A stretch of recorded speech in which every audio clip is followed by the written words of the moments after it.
Welcome back to the channel. In today's video, we're going to go ahead and talk about a stealth change that happened with the XM4 that makes it even more viable for long range and could be a great long range option in addition to being great sniper support and as an SMG. We'll go ahead and kind of review some of the notes and kind of show that side-by-side comparison. If you enjoy the video, learn something new, please do me a favor, hit the like button. If you're brand new, want to find your way back, double check, make sure you are subscribed with notifications on. Reminder, my Gfuel code is discounted through the 4th of July weekend, same as my Gamer Advantage blue light glasses. So if you're looking to get either of those, links are near the top of the description. So for those of you that watched the video a couple days ago about this June 30th update, you'll know that they already went in and increased the C58, the FARA, but then they also stealth changed the XM4, which wasn't included in the patch notes. And this is kind of funny because it says smooth it out, which we're going to go ahead and kind of see that side-by-side comparison to see exactly what happened with the XM4 and then the nail gun. And then they had an issue where they reverted the change because I guess it was causing some bugs,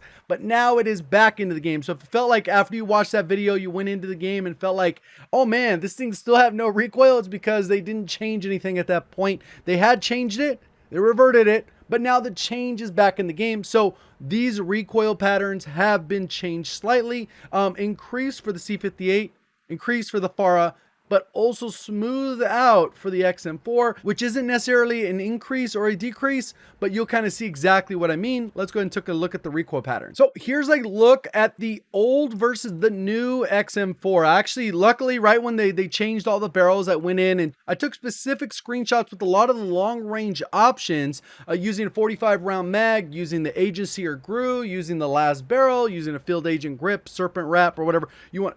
Basically, I was giving these all set up the same way.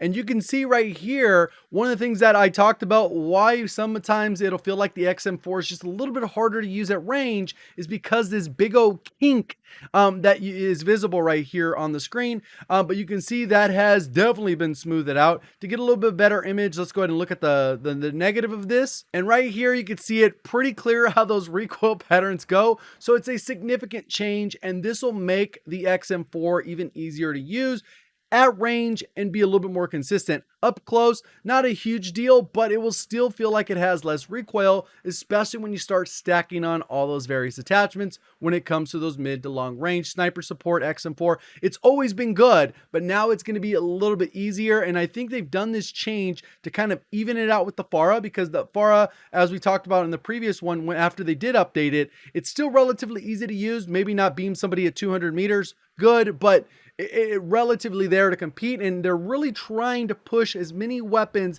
into this meta gap. So there's not like a hardcore meta, even though there kind of is, but it allows you to have a little bit more versatility. AMAX, C58, Krig is thrown in there. Not probably QBZ, but there are a lot of great options. Let me know what you guys think of this change. I'm sure all the XM4 users that were already using it at range are going to be excited. Enjoy the video, learn something new. Please do me a favor, hit the like button. If you're brand new, want to find your way back, double check, make sure you are subscribed with notifications on. Appreciate y'all supporting the channel. Thank you for watching. As always, have a great day.